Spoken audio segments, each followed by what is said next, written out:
ಆತ್ಮೀಯ H-News16 ಅರ್ಥಾತ್ ಹೇ ಸೀತಾರಾಮಕ್ಕೆ ಸ್ವಾಗತ. ನಾನು ನಿಮ್ಮ ಎಮ್ಮ ಮಲ್ಲಪ್ಪ ಜೋತಾವ. ಆತ್ಮೀಯರೇ, ತಾವು ದಿನ ಸುದ್ದಿಗಳ ಸಲುವಾಗಿ ವೇಟ್ ಮಾಡ್ತಾ ಇದ್ದೀರಿ.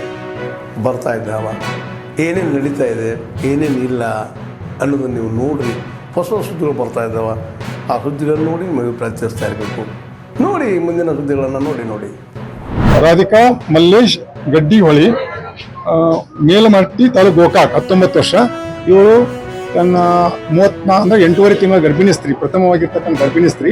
ಸೊ ಅವರು ನಿನ್ನೆ ರಾತ್ರಿ ಅವರ ಒಂದು ಹೇಳಿಕೆ ಪ್ರಕಾರ 9 ಗಂಟೆ 9:30 ಊಟ ಮಾಡಿದವ್ರ ಮೇಲೆ ಅವರಿಗೆ ಫಿಟ್ಸ್ ಬಂತು ಅಂತ ಹೇಳ್ತಾ ಇದ್ದಾರೆ. ಫಿಟ್ಸ್ ಬಂದ ತಕ್ಷಣ ಅಲ್ಲಿ ಗಾಡಿ ವ್ಯವಸ್ಥೆ ಮಾಡಿಕೊಂಡು ಮೊದಲು ಸ್ಥಳೀಯವಾಗಿರ್ತಕ್ಕಂಥ ಖಾಸಗಿ ಆಸ್ಪತ್ರೆ ತೋರಿಸಿದ್ರು. ಅಲ್ಲಿ ಅವ್ರು ಪ್ರಥಮೋಪಚಾರ ನೀಡಿದ್ರು. ಪ್ರಥಮೋಪಚಾರ ನೋಡ್ಕೊಂಡು ಬಿಟ್ಟು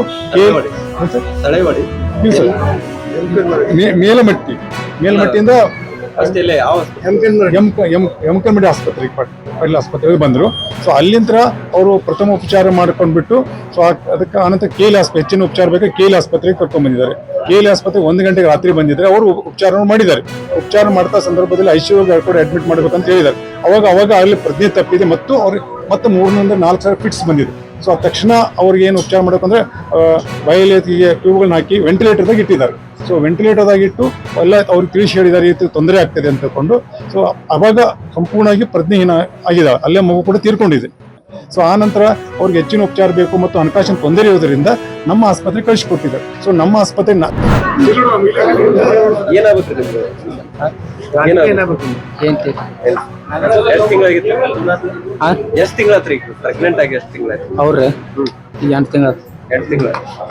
ನಿನ್ನೆ ಏನಾಯ್ತು ರಾತ್ರಿ ಏನಾಯ್ತು?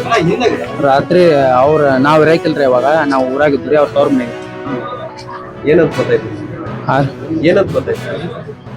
ಏನಾಗಿತ್ತು ಡಾಕ್ಟ್ರಿ ಏನಾಗಿತ್ತು? ಅದು ಸ್ಪೀಡ್ಸ್ ಬಂದಿತ್ತು. ಇನ್ನು ಎಲ್ಲಿ ನಾವು ಬರೋ ಕರ್ಕೊಂಡಿದ್ದೀವಿ ಅವ್ರು ನಾನು ಗೊತ್ತು. ನಮ್ಮ ಅತ್ತಿಗಳು. ನೀವೇನಾಗಬೇಕು? ನಮ್ಮ ಅತ್ತಿಗಳು. ನಮ್ಗೆ ಹೆಂಡತಿ ಹೆಂಡತಿ ರೀ. ಅದು ನಂಗೆ ಗೊತ್ತಿಲ್ಲ ರೀ.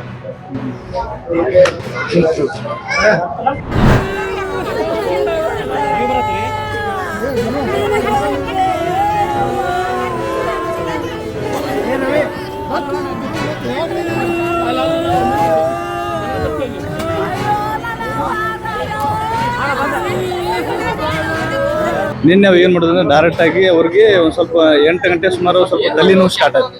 ಫಸ್ಟ್ ಟೈಮ್ ಇದು, ಯಾವತ್ತು ಪೀಡ್ಸ್ ಬಂದಿಲ್ಲ ಏನಿಲ್ಲ. ಫಸ್ಟ್ ಟೈಮ್ ತಲೆನೋವು ಸ್ಟಾರ್ಟ್ ಆಯ್ತು. ತಲೆನೋವು ಸ್ಟಾರ್ಟ್ ಆದ್ಮೇಲೆ ಡೈರೆಕ್ಟ್ ಆಗಿ ನಾವೇನು ಮಾಡಿದ್ವಿ ಅಂದ್ರೆ ಅವ್ರನ್ನ ಎಮ್ಕೊಂಬಡಿ ಕರ್ಕೊಂಡು ಹೋದ್ವಿ. ಎಮ್ಕೊಂಬಡಿ ಕರ್ಕೊಂಡು ಹೋಗ್ಲಿಕ್ಕೆ 11 o'clock ಆಯ್ತು. ಪಾಟೀಲ್ ಹಾಸ್ಪಿಟಲ್ ಅಂತ ಅಲ್ಲಿ ಆದ್ಮೇಲೆ ಟ್ರೀಟ್ಮೆಂಟ್ ಕೊಟ್ರಲ್ಲಿ. ಟ್ರೀಟ್ಮೆಂಟ್ ಕೊಡೋಕಲ್ಲಿ ಅಲ್ಲೇ ಪೀಡ್ಸ್ ಬಂತು. ಅಲ್ಲೇ ಪೀಡ್ಸ್ ಫಸ್ಟ್ ಟೈಮ್ ಪೀಡ್ಸ್ ಬಂದಿದ್ದು ಅವ್ರಿಗೆ 8 ಮಂತಲ್ಲಿ. ಜ್ವರನೂ ಬಂದಿಲ್ಲ, ಯಾವತ್ತು 1 ಡೇನು ಏನೂ ಆಗಿರಲಿಲ್ಲ. ಅವತ್ತು ಫಸ್ಟ್ ಟೈಮ್ ಪೀಡ್ಸ್ ಬಂದಿದ್ದು. ಪೀಡ್ಸ್ ಬಂದ ತಕ್ಷಣ ಇಮಿಡಿಯೇಟ್ಲಿ ಅವರು ಡಾಕ್ಟರ್ ಟ್ರೀಟ್ಮೆಂಟ್ ಕೊಟ್ಟದ್ಮೇಲೆ ಡೈರೆಕ್ಟ್ ನೀವು KLಗೆ ನಾನು ಅಪೇರ್ ಮಾಡ್ತೇನೆ. KLಗೆ ತೊಗೊಂಡು ಹೋಗಿ ಅಲ್ಲಿ ನಿಮ್ಗೆ ವಾಶ್ ಆಗುತ್ತೆ, ಇಮಿಡಿಯೇಟ್ಲಿ ಕ್ಲಿಯರ್ ಆಗುತ್ತೆ. ಒಂದು 2-3 hours ಅಂತ ಹೇಳೋಕ್ಕಿಲ್ಲ. ನಾವು ಇಮಿಡಿಯೇಟ್ಲಿ KLಗೆ ಬಂದ್ವಿ. KLಲ್ಲಿ ಯಾವುದೇ ಥರ ನಮಗೆ ಸರಿಯಾಗಿ ಟ್ರೀಟ್ಮೆಂಟ್ ಕೊಡಲಿಲ್ಲ. ಹೀಗಾಗಿ ನಾವೇನು ಮಾಡಿದ್ವಿ ಅಂದರೆ ಬರೀ ಅದು ಇದೊಂದು ಮೊದಲು ಡೈರೆಕ್ಟ್ ಆಗಿ ನಾವು ಸಿವಿಲ್ ಹಾಸ್ಪಿಟ್ಲಿಗೆ ಸಿಕ್ಕಾದ್ವಿ. ಸಿವಿಲ್ ಹಾಸ್ಪಿಟ್ಲಿಗೆ ಡೈರೆಕ್ಟಾಗಿ ಅವರು ಆಂಬುಲೆನ್ಸ್ ತಂದುಬಿಟ್ರು. ಇಲ್ಲಿ ಒಳ್ಳೆ ರೀತಿಯಾಗಿ ಟ್ರೀಟ್ಮೆಂಟ್ ಕೊಟ್ಟಿದ್ದಾರೆ. ಜಸ್ಟ್ ತಲೆಯಲ್ಲಿ ಮಿದುಳಿಗೆ ಏನು ಇದಾಗಿದೆ ಅಂತ ಸರ್ನ ಹುಬ್ಳಿಗೆ ಶಿಫ್ಟಾಗಿ KMCಗೆ ನಾವು ಎಲ್ಲ ಇಲ್ಲಿಂದ ವ್ಯವಸ್ಥೆ ಮಾಡ್ತೇನೆ ಅಂತ ಹೇಳಿದ್ರು. ಯಾವುದೇ ರೀತಿ 1 ರೂಪಾಯಿ ಕಾಸ್ಟ್ ತೊಗೊಂಡಿಲ್ಲ. ಎಲ್ಲ ಚೆನ್ನಾಗಿ ಸರ್ವಿಸ್ ಕೊಟ್ಟಿದ್ದಾರೆ. ಬಟ್ ಇಲ್ಲಿ ಕರೆಕ್ಟ್ ನಾವು ಬರಲಿಕ್ಕೆ ನೈಟು 1 o'clock ಆಗಿತ್ತು, 1:30 ಆಗಿತ್ತು ಇಲ್ಲಿ ಬಂದಾಗ. ಸರ್ ಅಲ್ಲಿ KL ನಾವು ಕೊಟ್ಟಿದ್ವಿ. ಬರೀ ಇಲ್ಲಿ ಬರೀ ಓಡಾಡ್ತಿದ್ದಾರೆ. ಟ್ರೀಟ್ಮೆಂಟ್ ಅಂದ್ರೆ ಕರೆಕ್ಟ್ ಪೇಷಂಟ್ಗೆಲ್ಲ ನೋಡ್ತಿರಲ್ಲ. ನಾವು ಆಮೇಲೆ ಮಾತಾಡಿದ್ರೆ ಬರೀ ಅಮೌಂಟ್ ಮಾತಾಡ್ತಿದ್ರು. ನಾವು ಅಮೌಂಟ್ ಬಗ್ಗೆ ಅಂದ್ರೆ ಇವರು ನಾವು கண்ணாடி இழைப்பாலம் கட்டப்பட்டுள்ளது.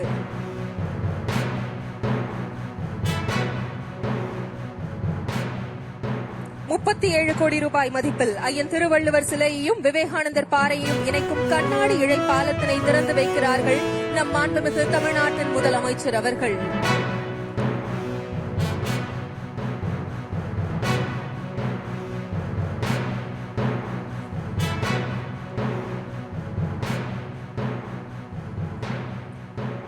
இதோ கண்ணாடி இழைப்பாலத்தினை மாண்புமிகு தமிழ்நாட்டின் முதலமைச்சர் அவர்கள் திறந்து வைக்கிறார்கள்.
ಆತ್ಮೀಯರೇ, ತಾವೆಲ್ಲ ನೋಡ್ತಾ ಇದ್ದೀರಲ್ಲ, ನ್ಯೂಸನ್ನು ನೋಡಿದ್ರಿ, ತಮ್ಮ ಅಭಿಪ್ರಾಯ ತಿಳಿಸ್ತಾ ಇರಬೇಕು.